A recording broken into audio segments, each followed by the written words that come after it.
안녕하세요. 저는 결혼한 지 2년 된 20대 후반의 여성입니다. 창창한 앞길에 걸리적거린다며 저더러 신우딸 데려다 키우라는 무개념 시어머니 때문에 남편과 이혼하게 되었네요. 저는 전문대를 졸업한 뒤 곧바로 취직해서 2년 정도 중소기업을 다녔습니다. 그러다 혼자 시장에서 전집을 운영하시던 어머니가 손목을 다치시게 되면서 저에게 도와줄 수 있느냐 부탁하셨고, 그러다가 이참에 가게 일을 배워보면 어떻겠냐는 제안을 받게 되었습니다.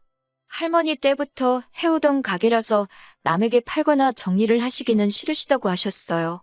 마침 제가 다니던 회사도 벌이가 특별히 좋다거나 비전이 썩 좋은 편이지 않았기에 저도 이참에 한번 해볼까 싶어서 전집 일에 뛰어들게 되었네요. 다른 건 몰라도 시장 안에 있어서 손님도 항상 많았던 가게 때문에 제가 지금의 남편을 만나기 전까지 제 또래의 다른 누군가처럼 연애를 한다거나 할 여유가 없었습니다. 장사 때문에 정신없는 저를 이해해준 남편과 연애를 시작하고 그 자상함에 결혼까지 하게 되었네요. 결혼 이야기가 오가면서 당연히 양가 식구들에게 서로를 소개하는 자리를 갖게 되었고, 거기서 처음으로 남편의 누나를 만났습니다. 저보단 6살이 많고 남편보다는 2살이 많은 신우는 남편 말에 의하면 집안의 기둥이라고 하더라고요. 명문대를 나와서 대기업을 다니고 있었던 미혼의 신우는 남편의 표현을 빌리자면 시부모님께 한 달에 생활비로 200만 원씩 드리는 대단한 딸이었습니다. 하지만 신우와 제 사이는 처음부터 그렇게 좋지 못했네요. 처음 남편 집에 갔던 날, 신우와 시어머니 두 분 다 빵을 좋아한다 하길래 유명한 베이커리에서 케이크를 사갔습니다. 집 안으로 들어서자 시부모님이 오는데 힘들지는 않았냐며 저를 환대해 주셨습니다. 긴장을 많이 한 상태였는데 다정히 맞아주셔서 한숨 돌릴 수 있었어요. 그렇지만 신우가 등장하자마자 분위기가 급변하더라고요. 신우는 차 타고 에어컨 쐬면서 시원하게 왔을 텐데 고생은 무슨 고생이냐며 한마디를 하더군요.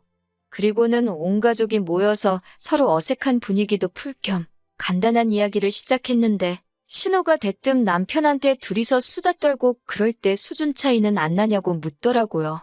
엄청 조심스러운 척 제 눈치를 살피면서도 제 학벌과 직업을 가지고 저를 무시하려는 의도가 다분했습니다.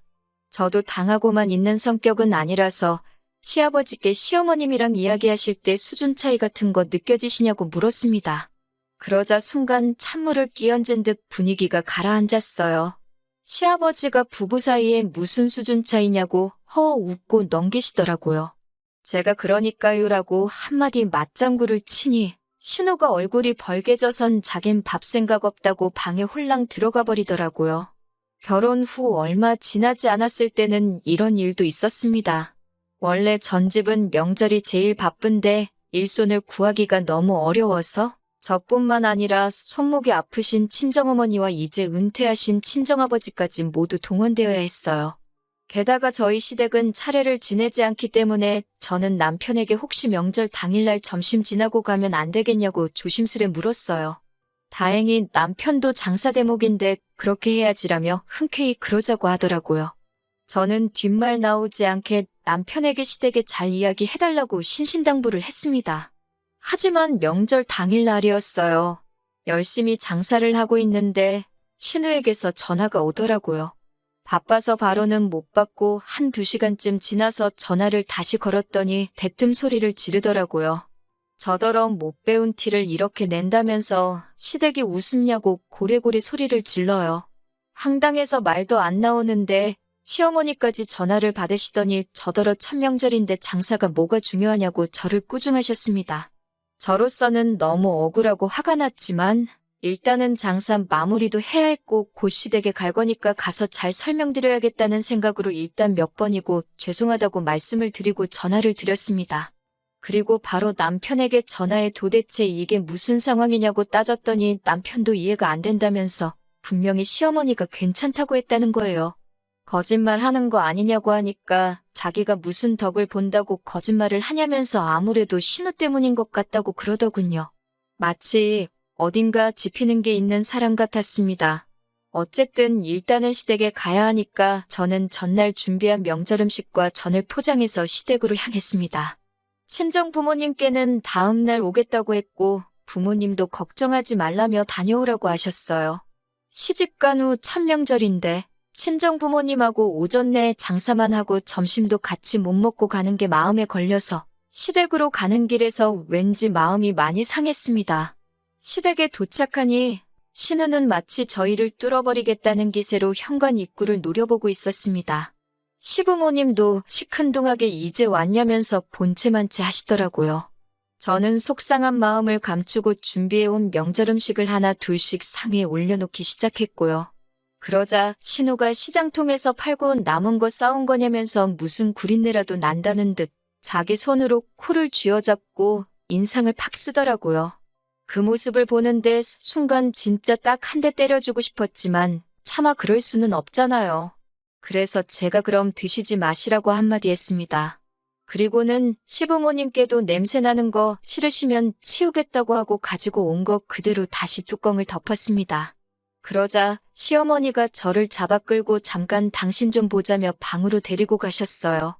저는 피곤하기도 했고 억울하기도 하고 아무런 말도 하기 싫었어요.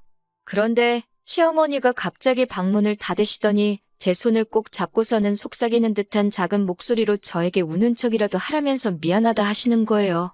왜 이러시냐고 하니까 자기 딸이 워낙에 집 밖에 몰라서 그런다고 그냥 비위 좀 맞춰주라고 저에게 부탁을 하시더라고요. 신우 이상한 거 온 가족이 다 안다면서 속 시끄럽게 하지 말고 납작 엎드려서 지내라고 하셨습니다. 더 황당한 건 갑자기 신우 알기를 뭐로 아냐면서 네가 뭔데 늦게 오냐고 저에게 소리를 치시는 거예요. 이중인격도 아니고 한마디로 신우 눈치를 보시느라 아주 쇼를 하고 있더군요. 솔직히 말해서 시어머니가 불쌍하기도 했지만 집안이 정상이 아니다 싶었어요. 가족끼리 서로 기분 맞춰주고 배려해줄 수야 당연히 있다고 생각합니다. 하지만 시어머니의 이런 태도가 신우를 갈수록 오만방자하게 만든다는 확신이 들었습니다. 시어머니는 큰 소리를 내시면서도 동시에 저에게 그냥 분위기 좀 맞춰달라고 거의 사정을 하셨어요. 멍청한 생쇼를 한 10분 정도 하고 방문을 열고 나오니 신우가 제가 가져온 전을 뜯어먹으며 실실거리고 있더라고요. 황당하고 유치해서 어이가 없었어요. 아마 제 동생이나 친구였으면 미친모라고 욕이라도 해줬을 거예요. 남편도 미안한지 머쓱한 얼굴로 저를 쳐다보고 해서 제가 꾹 눌러 참았습니다. 말 그대로 똥이 무서워서 피하냐 더러워서 피하지 그 심정이었어요. 남편도 집에 오는 길에 미안하다면서 신우가 성격이 별난데 시부모님이 생활비를 받아 쓰시는 상황이다 보니 뭐라고 큰 소리도 못 내신다고 저더러 조금만 이해해 달라고 하더라고요. 신우의 별난 성격 덕분에 그 이후로도 몇 번 더 분위기 맞춰서 멍청한 생쇼를 해야 했었지만 그래도 시부모님과 저희 부부의 관계는 나쁘지 않았기 때문에 솔직히 이혼까지는 한 번도 생각해보지 않았습니다.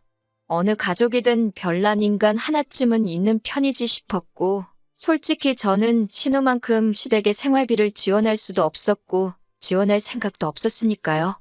그저 나이 드신 분들이 돈 때문에 딸 눈치를 저렇게 보고 사는 게 보기 딱할 뿐이었습니다. 한 번은 시어머니가 저한테 정말 치사하고 더럽다며 하소연을 하시기도 했어요. 그래서 솔직히 뭐랄까요.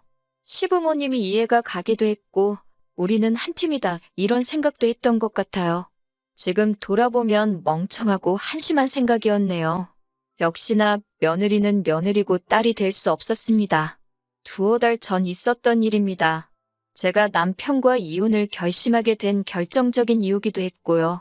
시어머니도 제가 신우랑 부딪히면 좋은 일이 없다는 걸 아셔서 최근엔 집으로 잘 안 부르셨는데 그날은 집에 좀 오라고 저에게 긴히 하실 말씀이 있다고 하셨습니다. 저는 속으로 신우가 제 흉이라도 봤나 보다 하고 크게 생각 안 하고 갔습니다. 또 그 시덥지도 않은 생쇼를 연기하는 건 이제 일도 아니었거든요. 그런데 집에 들어섰는데 신우가 웬일로 왔냐면서 저를 반겼습니다. 사람이 죽을 때가 되면 안 하던 짓을 한다더니 왜 저러나 싶어서 오히려 기분이 싸하더군요. 그렇게 저와 남편 그리고 신우와 시부모님 온 가족이 거실에 모였습니다.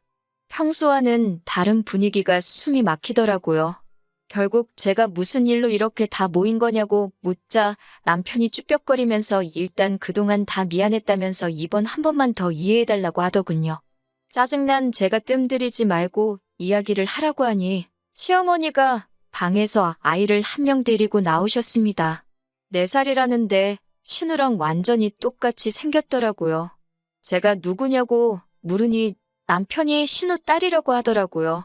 황당하고 어이가 없었어요. 결혼도 안 한 신우가 어떻게 이렇게 큰 딸이 있냐고 하자 신우가 갑자기 펑펑 울어버리는 거예요. 자기 이제 어떡하냐면서요. 그런 신우를 시아버지가 달랜답시고 방으로 데리고 들어갔고 저는 자세한 상황을 듣게 되었습니다. 시부모도 몰래 낳았던 딸이 있었는데 그 아빠가 사고로 세상을 떠나면서 그 가족이 애를 데리고 신우를 찾아왔답니다. 자기들은 이제 능력이 안 돼서 못 키우니까 엄마인 신우더러 알아서 하라고요. 그러면서 시부모님은 결혼도 안 한 신우가 애가 있으면 앞으로 시집도 못 가고 어쩌냐고 그러시는 거예요. 그렇다고 우리 핏줄을 어디 남한테 보낼 수도 없지 않냐면서 제 눈치를 살피시더군요. 설마 막장 드라마에서나 보던 이야기를 하시려는 건 아니겠지라는 생각이 머리에 스치는 순간 시어머니가 저를 보며 그래서 말인데 저더러 키우면 안 되겠냐 하셨습니다. 호적에 올려야 학교도 가고 한다면서 미혼인 신우 호적에 올릴 수는 없지 않냐고요. 더 화가 났던 건 남편은 이 모든 상황을 이미 알고 있었더라고요. 남편은 정말 미안하다면서 자기도 신우가 너무너무 믿고 싫지만 한 가족인데 어떡하냐고 받아줘야 하지 않겠냐고 그러더군요. 제가 잃은 신우가 쳤는데 왜 제가 뒷수습을 해야 하냐고 그러자 시어머니가 저더러 너는 잃을 게 없지 않냐고 하셨습니다. 신우는 학벌부터 직업까지 소위 엘리트 코스만 살아왔는데 그런 인생의 오점을 남겨서야 되겠냐면서요. 그 말을 듣는데 얼마나 어이가 없던지요. 남편도 시어머니 거든다고 한다는 소리가 자기는 저를 볼 때 학벌이나 직업 같은 건 하나도 신경 안 썼대요. 하지만 신우가 자기처럼 마음 넓은 남자를 만난다는 보장도 없지 않냐면서 저더러 정말 운이 좋은 여자라고 그러더군요. 도대체 무슨 개소리를 하는 거냐고 결국 제가 소리를 확 질렀습니다. 그제서야 시어머니도 본색을 드러내듯이 아니 한 가족끼리 허물이 있으면 덮어주고 그럴 수도 있는 거 아니냐면서 그럼 다 늙은 우리가 애를 키우라는 거냐고 너무한다고 그러셨습니다.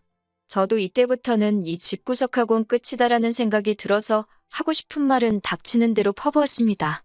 시어머니가 키우시던 신우가 키우던 제 남편이 키우던 어차피 다 자기 핏줄인데 그게 대체 무슨 상관이냐고 했습니다. 저야말로 피 한 방울도 안 섞인 남인데 왜 저한테 이러시는 거냐고요. 그러면서 남편한테도 그렇게 누나한테 당하고 살면서도 정신 못 차리냐고 그러면서 뺨을 때려버렸어요. 남편이 뺨을 부여잡고 주저앉아서 저를 멍하니 올려다 보더라고요. 그러자 시어머니가 저더러 욕을 하면서 시장통에서 장사를 하더니 하는 짓이 완전 산 것이 되었다면서 악을 쓰더군요. 저는 시어머니께 내가 그동안 당신들 어이없는 연기에 장단을 맞춰줬던 건 그래도 돈 몇 푼 때문에 딸 눈치 보고 사는 인생이 불쌍해서 눈 꼭 감고 어울려준 건데 이런 식으로 나를 깔아뭉개는 건 용서 못한다고 퍼부었습니다. 그러자 시어머니는 당장 저더러 이 집에서 나가라고 했고 저도 감사하다고 제가 바라는 바라고 맞받아치고는 뒤도 돌아보지 않고 나왔습니다. 그러자 남편이 따라 나오더니 정말 미안하다는 말밖에 할 말이 없다고 하더라고요. 제가 남편에게 정말 미안하면 너랑 함께 살면서 등신마냥 참고 살아온 내 인생이나 돌려내라고 보상하라고 울부짖었습니다. 지금 생각하니 한 마리 짐승이 따로 없었네요.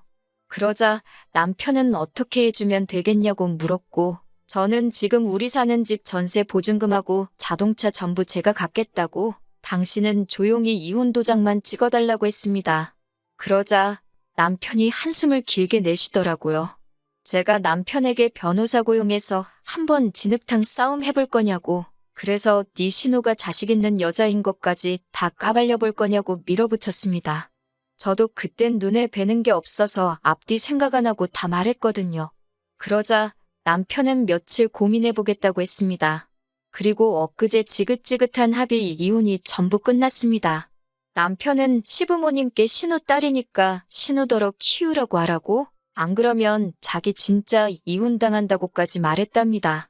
하지만 신우는 그랬다간 생활비고 뭐고 다 끊어버린다고 시부모님한테 협박을 했다고 합니다. 시부모님은 계속해서 남편에게 저를 잘 설득해보려고 하고 그래도 양심이 남아있던 남편은 저랑 헤어지는 게 마지막으로 자기가 해줄 수 있는 배려라고 생각했다 하더군요. 그런 이야기를 들으니 남편에게 동정심이 생기긴 했습니다. 하지만 싸구려 동정심에 다시 제 인생을 팔 수는 없지요. 저도 신우가 애를 어떻게 할지는 모르겠습니다. 그깟 돈이 뭐라고 딸 버르장머리 하나 못 고치고 참 안타까운 인생인 것 같아요. 저는 당분간은 제 사업장인 전 집 운영에만 힘써볼까 합니다. 남편도 시댁도 생각만 해도 지긋지긋하네요. 당분간은 그런 소모적인 인간관계에 다시 빨려 들어가고 싶지 않네요. 저녁에 비가 온다는데 파전에 막걸리나 먹어야겠어요. 들어주셔서 정말 감사합니다.